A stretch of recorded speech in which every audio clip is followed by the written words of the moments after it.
Hey everybody, it's Yvonne Lara here, and we are interviewing a very special guest today for this edition of Hey Coach. Jess Cheeseman is here with me. She is a director of coaching for our AYSO United SoCal Club. So thanks for joining us. No problem.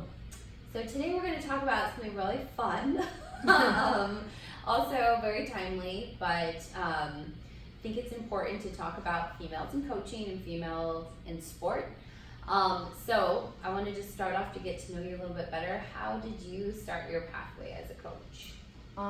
Back in my university days, so freshman year of university, I was playing on the team. I was invited to play. Great, really happy to have my spot on the team. Through the season, I just started to show, to the coaches that were there at the time, some leadership stuff. Whether that was extra practices with the girls, whether it was extra workout days. And then obviously through conversations with the coaches and the staff, they could see that, as I say, at the time I was playing semi-professional, and so I had a little bit of experience in kind of an elite setting. And at the end of the season, they asked me if I want to step on board as one of the coaches, and I became a player coach for 2 years, and that was great times. We got to the finals, British universities a few times, and good years. So that was kind of how I started. So at that time, you're obviously still playing, but then you're starting to learn the coaching side. What was it like for you as a young female coach? I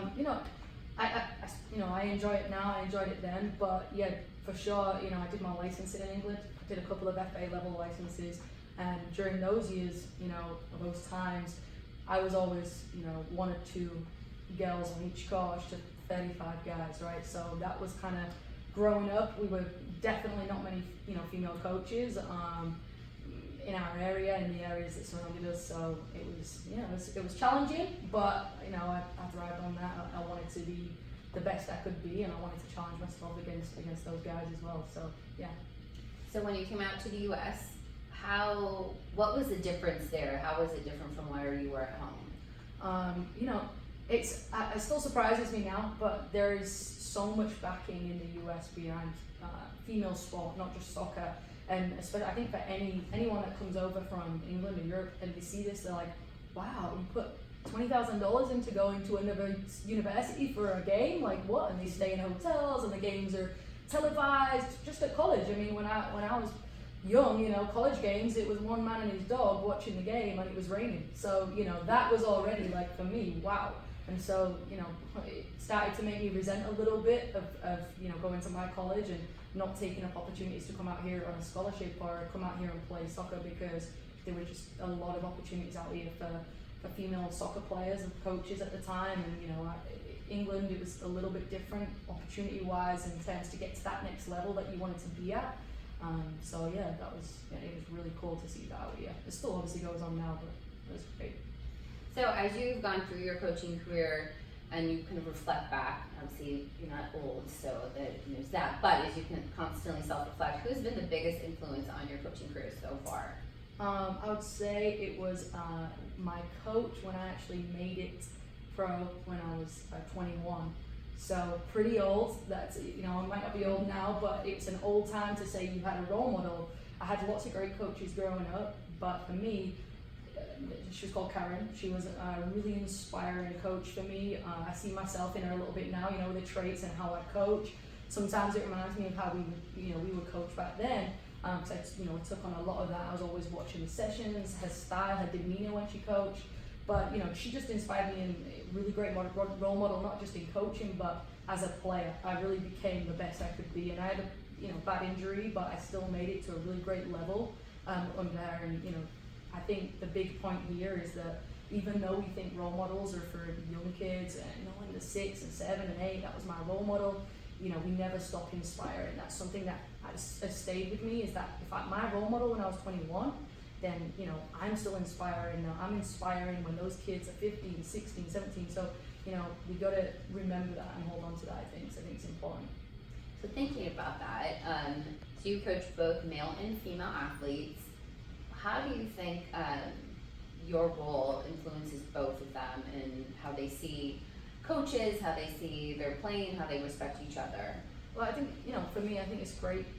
We obviously know that there's male coaches that work with females, and there's female coaches that work with male players. And I think being a female, when I work with the boys in my club, you know, I got a great rapport with them. We have a lot of banter and joke around, but for the most part, I think for them, it's about them seeing a female in that position of you know, coaching, right? That's my coach. I gotta listen, respect. So we're teaching that respect from the boys that if you know, a female can coach you, that's fine.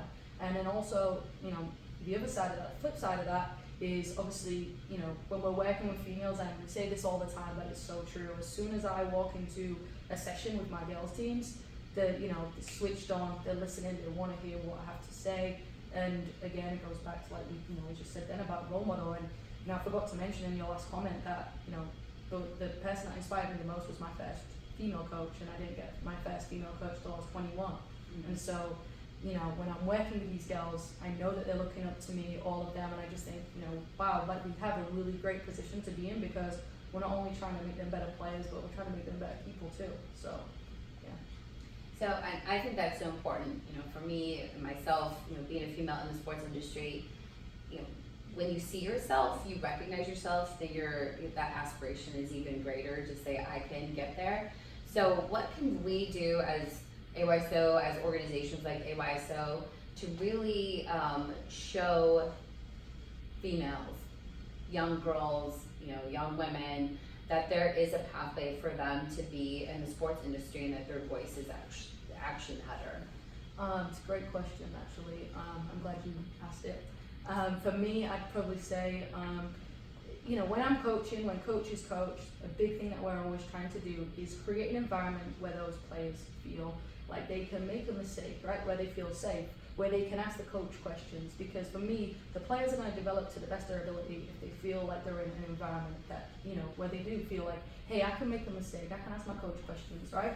And so it's always about creating that environment, that culture.